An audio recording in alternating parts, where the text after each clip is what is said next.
नमस्कार, मैं जनप्रता शिवम गौतम। और जिस तरीके से भारत में राजनीति का स्तर गिर रहा है, उसके बाद में तमाम राजनीतिक पार्टियों के जो नेता हैं वो ये भी भूल जाते हैं कि राजनीति करते हुए वो किस हद तक देशद्रोह करने वालों का साथ देते हुए दिखाई दे रहे हैं। इसी कड़ी में राहुल गांधी नाम का जो कांग्रेस पार्टी का पूर्व अध्यक्ष है, भारत का अधेड़तम युवा है और सोनिया का लाल राजीव का बेटा है, यही इंदिरा का पोता, अब जिस तरीके से कप्पन सिद्दीकी नाम के उस व्यक्ति के परिवार से मिला है जिसके ऊपर उत्तर प्रदेश में जातीय हिंसा भड़काने का आरोप है, जो राजद्रोह के मुकदमे में मथुरा की जेल में है और जिसके ऊपर तमाम जो दंगे कराने की साजिश रचने का पीएफआई से मिले होने के केस चल रहा है, उस व्यक्ति के परिवार से मिलकर राहुल गांधी नाम का यह कांग्रेस का पूर्व अध्यक्ष, नेहरू का पड़पोता, ये कहता है कि मैं उसके परिवार को हर प्रकार की मदद करूंगा। यानी कि राहुल गांधी, कांग्रेस पार्टी, सोनिया गांधी और इसका पूरा खानदान अपराधियों, आतंकवादियों के पक्ष में इतना ज़्यादा क्यों घुलता मिलता है या उनके पक्ष में कितना द्रवित हो जाता है, ये कोई नई बात नहीं है। क्योंकि जिस तरीके से बाटला हाउस में एनकाउंटर हुआ था और जिस एनकाउंटर में दिल्ली पुलिस के इंस्पेक्टर मोहन चंद शर्मा मारे गए थे, वहाँ भी जिस तरीके से आतंकवादियों को मार गिराया था पुलिस ने, उसके बाद ये खबरें आई थी। कांग्रेस के कई बड़े नेताओं ने कहा था कि सोनिया गांधी उस खबर को सुनकर रो पड़ी थी। राहुल ने भी कहा था कि मेरी माँ रोई थी। उसी तरीके से जैसे कि हाथरस में एक लड़की के बलात्कार का आरोप होता है, उसमें अपराधी पकड़े भी जाते हैं, आरोपी पकड़े भी जाते हैं और उसके बाद में जिस तरीके से पीएफआई वहाँ पर जातीय हिंसा भड़काने के लिए तमाम साजिशें रचती है, इसमें कई गिरफ्तारियाँ होती हैं। उन्हीं में से एक गिरफ्तारी होती है कप्पन सिद्दीकी नाम के इस तथाकथित केरल के पत्रकार की। दरअसल ये जो केरल का पत्रकार है, ये राहुल गांधी के उस संसदीय क्षेत्र का रहने वाला है जिसे वायनाड का नाम से जानते हैं, और वहीं पर राहुल गांधी दौरे पर गया हुआ है जहां उसके परिवार ने राहुल गांधी से मिलकर मदद मांगी है, जिस मदद का पूरा भरोसा कांग्रेस पार्टी ने राहुल गांधी ने दिया है। अब आप समझ लीजिए कि कांग्रेस का हाथ अपराधियों के साथ है, कांग्रेस का हाथ आतंकवादियों के साथ है, कांग्रेस का हाथ इस देश में दंगे कराने वालों के साथ है और कांग्रेस का हाथ चीनियों के भी साथ है।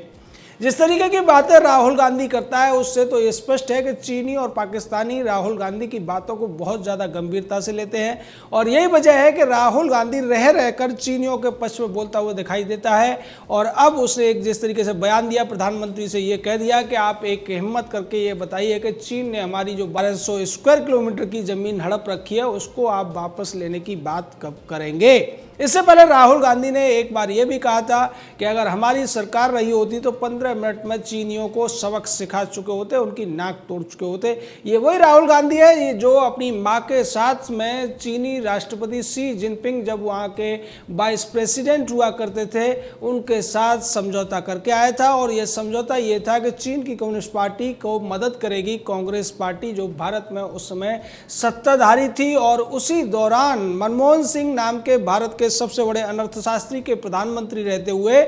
चीन ने भारत की तमाम जो मोर्चे थे उन पर कब्जा कर लिया था। देवचौंग इलाके में कई सारी ऐसी घटनाएं हुई थी और इसके बावजूद मनमोहन ने कुछ नहीं बोला था, राहुल ने कुछ नहीं बोला था, सोनिया तो वैसे भी तब गूंगी गुड़िया कहलाती थी। तो ऐसी स्थिति में राहुल गांधी 15 मिनट की जो बात कर रहा है उसका सही और करारा जवाब गृह मंत्री अमित शाह ने दिया। अमित शाह ने यह कहा कि राहुल गांधी जो 15 मिनट की बात कर रहा है, इस फॉर्मूले को उसने अपनी दादी के पिता जवाहरलाल नेहरू से क्यों नहीं प्रयोग कराया था, या फिर बाद में इंदिरा गांधी के रहते हुए या दूसरे कांग्रेसी प्रधानमंत्रियों के रहते हुए कभी ये फॉर्मूला अपनाया गया। क्योंकि भारत की 43,000 किलोमीटर ज़मीन पर चीन ने उसी समय से कब्जा किया हुआ है और पिछले 6 सालों में चीन भारत की 6 इंच भूमि पर भी कब्जा नहीं कर पाया है। अगर राहुल गांधी इस तरीके की बातें करता है तो निश्चित तौर पर यह सेना का अपमान करता है, सेना के उन बहादुर जवानों का अपमान करता है जिन्होंने निहत्थे होते हुए भी चीन के सैकड़ों चंपुओं को जमीन सुंघा दी थी, उनकी गर्दन की हड्डियां तोड़ दी थी, उन्हें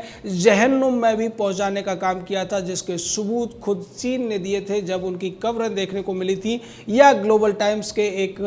संवाददाता ने भी इसका जिक्र कर दिया था। बाद में तमाम ऐसे खबरें आई थी, अमेरिका की तरफ से भी कहा गया था कि चीनी चंपुओं की मौत बहुत ज़्यादा मात्रा में हुई है, जबकि भारतीय 20 जवानों ने अपना बलिदान दिया था। उसके पीछे की वजह यह भी थी कि जिस तरीके से वो फिसल कर ठंडे पानी में गिर गए थे, उसके बाद उनको ठंडे पानी की वजह से भी उनकी मौत हो गई थी। लेकिन इस सब के बावजूद भारतीय सेना के वीर जांबाजों ने, वीर सैनिकों ने भारत की 1 इंच भूमि पर भी चीन का कब्जा नहीं होने दिया। और वर्तमान में जिस तरीके की खबरें आई थी पिछले 2 महीने के दौरान कि भारतीय सेनाओं ने अपनी जो पोजीशन है LAC के ऊपर तमाम उन चोटियों पर अपनी मोर्चाबंदी कर रखी है जिन पर पहले भारत की मोर्चाबंदी नहीं थी, और इसकी वजह से भारतीय सेनाएं चीन की सीमा पर जिस बेहतर स्थिति में आ गई हैं, जिस जो एडवांटेज होता है वारफेयर का उसको लेने में कामयाब हो गई हैं। उसके बावजूद अगर राहुल गांधी नाम का ये अधेड़ उम्र का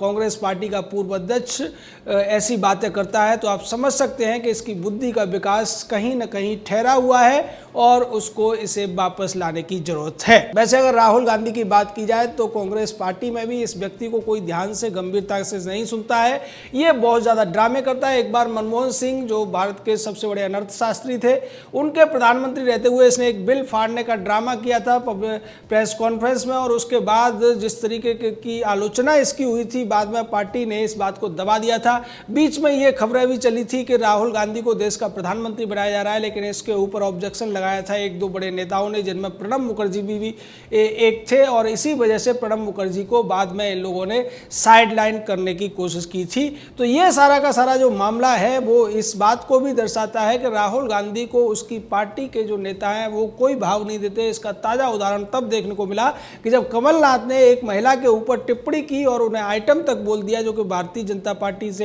अब विधायकी की उम्मीदवार हैं और कांग्रेस से 4 बार विधायक रह चुकी हैं। उसके बाद राहुल गांधी का 45 घंटे बाद एक बयान आता है, लेकिन उस बयान में वो ये नहीं कहता है कि कांग्रेस पार्टी इस तरीके के बयानों को स्वीकार नहीं करेगी, कांग्रेस पार्टी इस तरीके के बयानों की निंदा करती है, बल्कि राहुल ये कहता हुआ सुना जाता है कि मैं निजी तौर पर ऐसे बयानों को स्वीकार नहीं कर सकता हूं। और उसके बाद मध्य प्रदेश का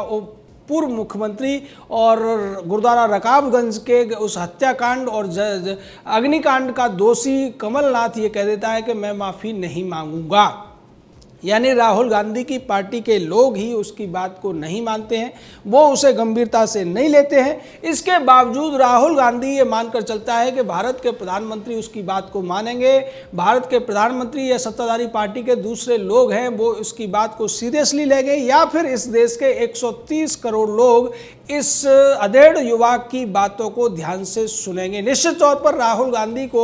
थोड़ा बहुत इतिहास से सीखना चाहिए। जिस तरीके से उसकी पार्टी की हालत दिनों दिन गिरती जा रही है, उसके पास जो राज्य थे वो भी खिसकते जा रहे हैं, उसकी पार्टी सिमट कर अब उतनी सीटों पर आ गई है जहां उसे विपक्षी पार्टी का दर्जा भी नहीं मिल पाता है, विपक्षी पार्टी के नेता का पद भी नहीं मिल पाता है। ऐसी स्थिति के बावजूद अगर राहुल गांधी इस तरीके की बचकाना बातें करेगा, इस तरीके से सेना पर सवाल उठाएगा, इस तरीके से भारतीय सुरक्षा बलों की सक्षमता पर प्रश्न चिन्ह लगाएगा, निश्चित तौर पर न इसको देश की जनता स्वीकार करेगी और न ही सेना। जिस तरीके से भारतीय सेना के प्रमुख जनरल मनोज मुकुंद नरवणे हों, या फिर जो chief of defence staff general Bipin Rawat हैं, या फिर राकेश कुमार सिंह भदौरिया जो वायुसेना के प्रमुख हैं, वो बार बार कह चुके हैं कि भारतीय सेनाएं अपनी रक्षा करने में, अपने देश की जमीनों की रक्षा करने में, मातृभूमि की रक्षा करने में बेहतरीन है, सक्षम है, और उनकी जमीनों को कोई भी ले नहीं सकता है। उसके बावजूद अगर राहुल गांधी और उसके तमाम चमचे और उसके तमाम जो बिके हुए भोंपू टीवी चैनल हैं ऐसी बातों को आगे लेकर आते हैं, निश्चित तौर पर यह कहीं ना कहीं देश विरोधी बात है, देश विरोधी सोच है। और यही वजह है कि राहुल गांधी की बातों को चाहे पाकिस्तान हो या चीन, ये हमेशा अपने फायदे के लिए इस्तेमाल करते रहे हैं। चीन की तरफ से भी कई बार राहुल गांधी और कांग्रेस पार्टी के नेताओं के जो बयान होते हैं उनको कोट किया जाता है। राहुल गांधी ये भूल गया कि इसी पार्टी का जो पूर्व में गृह मंत्री और वित्त मंत्री रह चुका है वो पी चिदम्बरम ये कहता हुआ नजर आता है कि 370 को हम बहाल करेंगे, और यही मांग चीन भी कर रहा है। तो क्या राहुल गांधी भी इसी बात से पूरी तरह से सहमत है? निश्चित तौर पर सहमत है। राहुल गांधी उस पर कुछ नहीं बोलेगा क्योंकि राहुल गांधी के पास इसके लिए बोलने को कुछ है नहीं। राहुल गांधी वायनाड में कप्पन सिद्दीकी के परिवार को यह आश्वासन दे रहा है कि वो उसकी पूरी मदद करेगा, क्योंकि उन लोगों ने उत्तर प्रदेश में दंगे कराने का निष्फल प्रयास किया था और यह प्रयास कांग्रेस को अपने फायदे का प्रयास लग रहा था। और यही वजह थी, राहुल गांधी हो या इसकी बहन प्रियंका वाड्रा हो, पूरी कांग्रेस हाथरस कांड के उस पूरे के पूरे मामले को भुना लेना चाहती थी। लेकिन बाद में जैसे ही इनके खिलाफ एक स्टिंग ऑपरेशन सामने आया कि ये जो पूरी साजिश थी, जिस तरीके से लड़की के बयानों को बदलवाया गया, जिस तरीके से उसके परिवार के बयानों को बदलवाया गया, इस सब के पीछे और कोई नहीं बल्कि कांग्रेस पार्टी का ही एक पूर्व मंत्री, कांग्रेस पार्टी का एक वर्तमान का सचिव शामिल था, जिसका नाम स्वराज जीवन वाल्मीकि है। और ये कांग्रेस पार्टी के इन तीनों बड़े नेताओं, एक ही परिवार के लोगों, चाहे राहुल हो, सोनिया हो या प्रियंका हो, इनका खासम खास है, इनका खास चमचा है। तो राहुल गांधी इसी वजह से अब कप्पन सिद्दीकी के परिवार की जिम्मेदारी भी लेने जा रहा है। जिस तरीके से उसने याकूब मेमन के मामले में कांग्रेस की नीति रही थी, या दूसरे अफजल गुरु जैसे तमाम आतंकवादी रहे हों, उन सब के पक्ष में जो जो स्टैंड अब तक कांग्रेस ने लिया है, निश्चित तौर पर वो देश हित में नहीं है और देश की जनता इसका हिसाब हमेशा रखती आई है। जय हिंद, जय भारत।